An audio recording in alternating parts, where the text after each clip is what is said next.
Hey guys, तो प्रथमे आपनाक वेलकम करिछु जॉब अलर्ट डेस्क YouTube चैनलत। মই আজি এটো ভিডিও আলোচনা কৰিম ভাৰত হেভি ইলেক্ট্ৰিকেলছ লিমিটেডৰ পৰা ৰিকুৱাৰমেন্ট আইছে আৰু ৰিকুৱাৰমেন্টৰ গুটেখিনি ইনফৰমেশন মই এটো ভিডিওত আপোনাক প্ৰভাইড কৰিম। ভিডিওটো চোৱাৰ পিছত যদি কোনো ধৰণৰ কোৱেশ্চন থাকে আপুনি এটো ভিডিওৰ কমেন্ট সেকশনত কমেন্ট কৰি দিব। লগতে এটো ভিডিওৰ ডেসক্ৰিপচনত মই WhatsApp গ্ৰুপৰ লিংক এটা প্ৰভাইড কৰি দিম। তাতে জয়েন হৈ কিনে আপুনি মোক WhatsAppত ডাইৰেক্ট মেছেজ কৰিব পাৰিব। তো আহক দেৰি নকৰি আজিৰ ভিডিওটো আৰম্ভ কৰো। এটা চাওক যেটো ৰিকুৱাৰমেন্ট আইছে Bharat Heavy Electricals Limited or Bora, the total upon post is 400. Tapna systematic mo apna provide korim details kini. The prothom other silo apnar to position details ase. The prothom to position as apnar engineer trainee garne, the tapana total vacancy as a 150.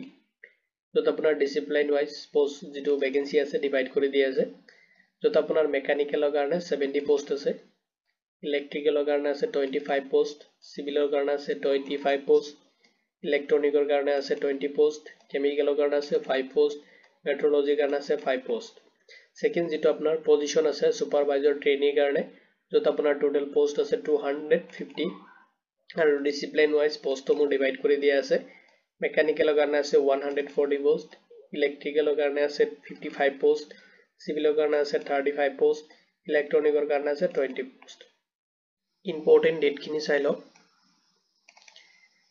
Application আপনার start হবো February 1st 2025 or Bora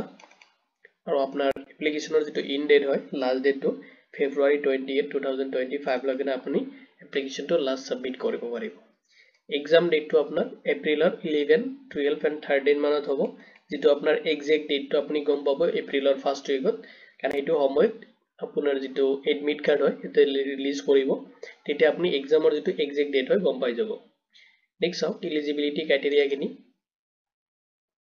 prothomete jeto position ase apunar engineer trainee garne post ase tate apunar educational qualification bicharise jodi apni full time bachelor's degree in engineering ba technology uporot korise নহলে apni jodi 5th year or jeto integrated master degree course ase etu jodi apni complete korise or jodi apni dual যেটো degree program যদি আপনি যেটো পোষ্টৰ কাৰণে apply কৰিব যিখিনি post already discipline wise divide কৰি দিয়া আছিল হেতু ৰিলেটেড যদি কোনো ধৰণৰ প্ৰগ্ৰামৰ কোৰ্স আপনি কমপ্লিট কৰিছে যিকোনো ৰিকগনাইজ ইউনিভাৰ্সিটি বা ইনষ্টিটিউশনৰ পৰা তেতিয়া হলে আপনি হেখিনি পোষ্টৰ কাৰণে এলিজিবল হ'ব। নেক্সট যেটো এলিজিবিলিটি ক্ৰাইটেৰিয়া আপোনাৰ এজ লিমিট বিচাৰিছে ম্যাক্সিমাম এজ আপনি 27 ইয়াৰ্স লৈ কিনে এপ্লাই কৰিব পাৰিব এটো এজ আপনি ক্যালকুলেশন কৰিব লাগিব February 1 2025 or date হিসাবত লগতে যদি আপনি পোস্ট গ্রাজুয়েশন ডিগ্রি আপনি কমপ্লিট কৰিছে তেতিয়া হলে আপনি 29 ইয়াৰ্স আপনাৰ ম্যাক্সিমাম এজ হলো আপনি এইটো পোস্টৰ যিখিনি পোস্ট আছে তাৰ কাৰণে আপনি এপ্লাই কৰিব পাৰিব। নেক্সট যেটো আপনাৰ পজিশন আছে সুপাৰভাইজাৰ ট্ৰেনী কাৰণে তাতে আপনাৰ এডুকেশনাল কোয়ালিফিকেশন বিচাৰিছে ফুল টাইম যদি আপনি ৰেগুলাৰ কোনো ধৰণৰ ডিপ্লোমা ইন ইঞ্জিনিয়াৰিংৰ ওপৰত কোৰ্স আপনি কমপ্লিট কৰিছে যিকোনো ৰিকগনাইজ ইউনিভাৰ্সিটি বা ইনষ্টিটিউশনৰ পৰা লগতে আপনার মিনিমাম 65% মার্ক আপনি তাতে ক্যারি করা হ'ব লাগিব এন্ড যদি আপনি এসসি বা এসটি ক্যান্ডিডেট হয় তেতিয়া হলে আপনি যদি 60% ক্যারি কৰিছে বা 60% মান আপনি উঠাইছে তেতিয়া হলে আপনি এইটো পোষ্টৰ কাৰণে যিখিনি পোষ্ট আছে তাৰ কাৰণে এলিজিবল হ'ব। লগতে এজ লিমিটেড বিচাৰিছে ম্যাক্সিমাম এজ 27 ইয়াৰ্স লৈ কিনে আপনি এইটো পোষ্ট কিনিত এপ্লাই কৰিব পাৰিব। লগতে আপোনাৰ এজটো ক্যালকুলেশন কৰিব লাগিব February 1st 2025 ৰ যেটো ডেট হয় এটো হিচাপত। এজ রিল্যাক্সেশন to চাই লওক যদি আপনি এসসি বা এসটি ক্যান্ডিডেট হয় তেতিয়া হলে আপনি 5 ইয়াৰ্সৰ কাৰণে এজ রিল্যাক্সেশন পাবো। যদি আপনি ওবিসি এনসিএল ক্যান্ডিডেট হয় তেতিয়া হলে 3 ইয়াৰ্সৰ কাৰণে আপনি এজ ৰিল্যাক্সেশন পাবো। পাৰ্সোনাল উইথ বেকগ্ৰাউণ্ড যদি ডিসেবিলিটি হয় আপনি পিডব্লিউডি ক্যান্ডিডেট হয় লগতে আপনি যদি জেনারেল বা ইডব্লিউএস ক্যাটাগৰিৰ পৰা বিলং কৰি আছে তেতিয়া হলে আপনি 10 ইয়াৰ্সৰ কাৰণে এজ রিল্যাক্সেশন পাবো। লগতে চাওক যদি আপনি ওবিসি বা এনসিএল ক্যান্ডিডেট হয় তেতিয়া হলে আপনি লগতে আপনি পিডব্লিউডি ক্যান্ডিডেট তেতিয়া হলে আপনি 13 ইয়াৰ্সৰ কাৰণে এজ রিল্যাক্সেশন পাবো এন্ড যদি আপনি পিডব্লিউডি এসসি বা এসটি ক্যান্ডিডেট হয় তেতিয়া হলে আপনি 15 ইয়াৰ্সৰ কাৰণে এজ ৰিল্যাক্সেশন পাবো। এতিয়া চাওক আপনি এপ্লিকেশন এপ্লাই কৰোতে আপনি এপ্লিকেশন ফি এটা পেমেন্ট কৰিব লাগিব যদি আপনি আনৰিজাৰ্ভ বা ইডব্লিউএস বা ওবিসি ক্যান্ডিডেট হয় তেতিয়া হলে আপনি পেমেন্ট কৰিব লাগিব টোটাল 1072 rupees যদি আপোনাৰ 600 থাকিব এক্সামিনেশন ফি লগতে প্লাস 400 থাকিব আপনাৰ যেটো প্ৰসেসিং ফি লগতে আপনি জিএসটি টু পে কৰিব লাগিব। এটা চাওক যদি আপনি এসসি এসটি পিডব্লিউডি বা এক্স সার্ভিসম্যান হয় তেতিয়াহ'লে আপুনি পেমেন্ট কৰিব লাগিব 470 rupees only যদি আপোনাৰ এক্সাম ফি নালাগে তাতে জাস্ট আপোনাৰ 400 পেমেন্ট কৰিব লাগিব প্ৰসেসিং ফি প্লাস আপুনি জিএসটি পেমেন্ট কৰিব লাগিব এতিয়া সব এপ্লিকেশন প্ৰসেস আপুনি কেনেকৈ এপ্লাই কৰিব তো ফাৰ্স্ট স্টেপটোত আপুনি ভিজিট কৰিব লাগিব যেটো অফিশিয়াল ওয়েবসাইট হয় Bharat Heavy Electricals Limitedৰ যেটো অফিশিয়াল ওয়েবসাইট হয় যেটো লিংক মই এই ভিডিঅ ডেসক্ৰিপচনত মই প্ৰভাইড কৰি দিম বা আপুনি আমাৰ পোৰ্টেলত ভিজিট কৰিব পাৰে যেটো লিংক মই এই ভিডিঅ ডেসক্ৰিপচনত প্ৰভাইড কৰি দিম তাতে যাই কিনে আপুনি যেটো ৰিকুৱাৰমেন্ট সেকশন আছে তাতে আপুনি ভিজিট কৰিব লাগিব আৰু তাতে আপুনি সিলেক্ট কৰিব লাগিব যেটো আপোনাৰ ইঞ্জিনিয়াৰ ট্ৰেইনি এণ্ড সুপাৰভাইজাৰ ট্ৰেইনিৰ কাৰণে যেটো ৰিকুৱাৰমেন্ট আছে তাতে এপ্লাই সেকশনত ক্লিক কৰিব এপ্লাই যেটো সেকশন আছে তাতে ক্লিক কৰিলে এটা ফৰ্ম লৈ যাব তাতে আপুনি ৰেজিষ্ট্ৰেচন কৰিব লাগিব প্ৰথমতে যত আপোনাৰ name email ID phone number and others কিছুমান ডিটেইলছ আপুনি তাতে এন্টাৰ কৰাব লাগিব তাৰ পিছত আপুনি যেটো ডিটেইলছ খিনি দিছে তাৰ পিছত আপুনি তাতে লগ আউট কৰি কিনে বা লগইন কৰি কিনে তাতে আপোনাৰ যেটো এপ্লিকেশন ফৰ্ম হয় হেখিনি টোটালি সাবমিট কৰিব লাগিব এপ্লিকেশন ফৰ্মত আপুনি এন্টাৰ কৰাব লাগিব আপোনাৰ personal details educational details and other কিছুমান ৰিকুৱাৰমেন্ট যিখিনি ডিটেইলছ থাকিব হেখিনি তাতে আপুনি ফিল আপ কৰিব লাগিব নেক্সট স্টেপত আপুনি আপলোড কৰিব লাগিব নেসেসাৰি ডকুমেন্টস খিনি লগতে আপোনাৰ ফটো সিগনেচাৰ খিনি আপুনি তাতে আপলোড কৰিব লাগিব আৰু তাতে যেটো ফৰমেট দিয়া থাকিব স্পেসিফিক ফৰমেট হেটো হিচাপত আপুনি তাতে আপলোড কৰিব লাগিব নেক্সট আপুনি পেমেন্ট কৰিব লাগিব যেটো ক্যাটেগৰি ওয়াইজ পেমেন্ট দিয়া আছে এটো থ্ৰু অনলাইন আপুনি পেমেন্ট গেটৱেত পেমেন্ট কৰি দিব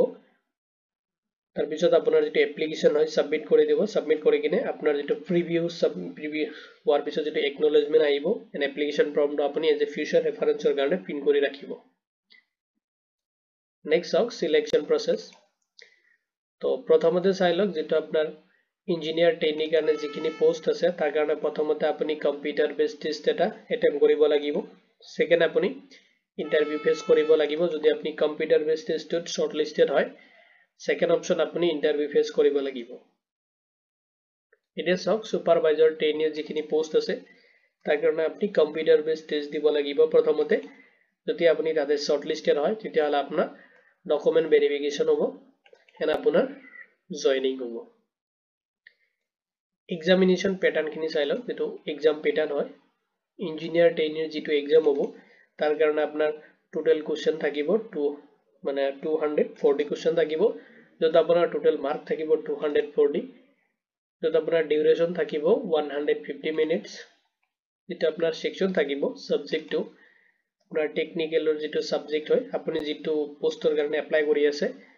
হেটো পোষ্ট হিচাপত যেটো সাবজেক্ট থাকিব তাৰ পৰা আহিব আপোনাৰ 120 কোৱেশ্চন আহিব ৰিজনিংৰ পৰা আহিব 50 কোৱেশ্চনস জেনাৰেল নলেজৰ পৰা আহিব 20 কোৱেশ্চনস জেনাৰেল ইংলিশৰ পৰা আহিব আপোনাৰ 50 কোৱেশ্চন টোটাল আপোনাৰ 240 কোৱেশ্চন এণ্ড 240 মাৰ্ক থাকিব সেকেন্ড যেটো পজিশন আছে সুপাৰভাইজাৰ ট্ৰেইনিৰ যেটো এক্সাম আছে তাৰ কাৰণে আপুনি টোটাল কোৱেশ্চন পাব 150 যে টোটাল মাৰ্ক থাকিব 150 ডিউৰেচন থাকিব আপোনাৰ 120 মিনিটস আৰু সেকশন খিনি থাকিব আপোনাৰ কোড যেটো সেকশন থাকে সাবজেক্ট এণ্ড ডিসিপ্লিন যেটো আপুনি পোষ্টত এপ্লাই কৰিব হেটো পোষ্টৰ ওপৰত এটা সাবজেক্ট লব লাগিব হেটোৰ ওপৰত আপোনাৰ কোৰ্স মানে কোৱেশ্চন থাকিব 100 টোটাল আৰু তাতে আপোনাৰ ৰিজনিংৰ ওপৰত থাকিব 20 কোৱেশ্চনস থাকিব এক্সট্ৰা লগতে আপোনাৰ জেনাৰেল নলেজৰ থাকিব 10 কোৱেশ্চন এণ্ড জেনাৰেল ইংলিশৰ পৰা থাকিব 20 কোৱেশ্চন টোটাল আপোনাৰ কোৱেশ্চন হ'ব 150 and 150 মাৰ্ক আপুনি এক্সাম এটেম্প কৰিব লাগিব এটা জগ আপুনি যিকোনো ব্ৰাউজাৰত ওপেন কৰি লব পাৰে আৰু ব্ৰাউজাৰটো ওপেন কৰি কিনে আপুনি তাতে সাৰ্চ কৰিব www.bhel.com সাৰ্চ কৰিলে তো ভাৰত হেভি ইলেক্ট্ৰিকেলছ লিমিটেডৰ যেটো অফিশিয়াল ওয়েবসাইটৰ লিংক সেটো ওপেন হৈ যাব তাতে ক্লিক কৰিলে আপুনি অফিশিয়াল ওয়েবসাইটত ভিজিট কৰিব পাৰিব আৰু আমাৰ পোৰ্টেলৰ লিংকটো মই এই ভিডিঅৰ ডেসক্ৰিপচনত প্ৰভাইড কৰি দিছো তাতে ক্লিক কৰিলে আমাৰ পোৰ্টেলত যেটো আপুনি ভিজিট কৰে গোটেইখিনি ইনফৰমেশন মই সিস্টেমেটিক তাতে দি প্ৰভাইড কৰি দিছো যত আপুনি অফিশিয়াল ওয়েবসাইটৰ লিংক এপ্লাইৰ লিংক লগত আপোনাৰ নোটিফিকেশনৰ ডিটেইলছ খিনি তাতে পাই যাব তো ভিডিঅটো চোৱাৰ বাবে ধন্যবাদ দি কিনে আজিৰ ভিডিঅ ইমানতে সামৰিছো